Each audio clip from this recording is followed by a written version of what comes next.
अभी तक तुम्हारे अंदर पुरानी जाहिलियत बाकी है? 3 बार पूछा और उसके बाद मेरे आका चले गए, कुछ नहीं फरमाया। पुराने जमाने की काफिरों की जाहिलियत अभी बाकी है, जो माँ के नाम से लोगों को गालियां देते या पुकारते थे। हजरत अबू जर गिफारी को इतनी बात लग गई कि मेरे आका मुझसे रूठ गए, मेरे आका के दिल पर यह बात लग गई। तो उन्होंने ये नहीं किया कि देखा जाएगा बाद में क्या होगा, नहीं, सीधे मस्जिद नबवी में हजरत बिलाल को ढूंढने के लिए आए। हजरत अबू जर गिफारी, हजरत बिलाल हबशी, दोनों में झगड़ा हो गया था, तकरार हुई। हजरत अबू जर गिफारी ने सिर्फ हजरत बिलाल को गुस्से में आकर कहा, काली औरत के बेटे, या इब्न उम्मी सौदा। ये तकरार में हो जाता है। हजरत बिलाल को ये बात लग गई, थे तो काले, लेकिन साहबी ने कहा था काली औरत के बेटे।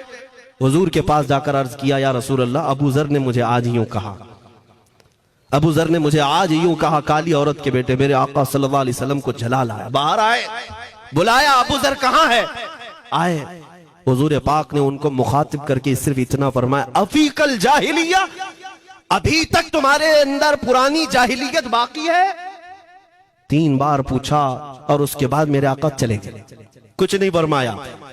पुराने जमाने की काफिरों की जाहिलियत अभी बाकी है, जो माँ के नाम से लोगों को गालियां देते या पुकारते थे। हजरत अबू जर गिफारी को इतनी बात लग गई कि मेरे आका मुझसे रूठ गए, मेरे आका के दिल पर यह बात लग गई। तो उन्होंने ये नहीं किया कि देखा जाएगा बाद में क्या होगा, नहीं, सीधे मस्जिद नबवी में हजरत बिलाल को ढूंढने के लिए आए। कहां है? हजरत बिलाल मिल गए तो उनका हाथ पकड़ करके लाए। अबू जर गिफारी जमीन पर लेट गए, सो गए। कहा है बिलाल, मुझे माफ कर दे, मैंने तुझे सख्त जुमला कहा, मुझे माफ कर दे। हजरत बिलाल ने कहा, ठीक है, मैंने माफ कर दिया, हो गई बात। लेकिन हजरत अबू जर गिफारी ने कहा, नहीं, मेरा दिल इस पर सुकून नहीं मानेगा। एक काम करो ए बिलाल, तुम अपना ये पैर मेरे चेहरे पर रगड़ो, ये तुम्हारा तलवा जिसको मैंने काला कहा था, उसी तलवे से मेरे चेहरे पर तुम रगड़ो, ताकि मुझे मेरी हैसियत पता चल जाए। हजरत बिलाल क्या उनकी बात पर अपना पांव उनके चेहरे पर रगड़ देते, दोनों हाथों से उनको जमीन पर उठाया और सीने से सीना लगाया। कहा है अबू जर, कैसी बात करते हो? जिस आका के तुम गुलाम हो, उसी आका का मैं भी गुलाम। मैंने ये तारीख में पढ़ा है, अगर सख्तियों को कोई चीज जोड़ सकती है तो वो मेरे आका की मोहब्बत है और मुस्तफा करीम की मोहब्बत है। तुम्हारे सीने चौड़ा कर देगी, तुम्हारा दिल कुशादा कर देगी, तुम अपनों को एक्सेप्ट करने लग जाओगे अपने नबी की निस्बत पर।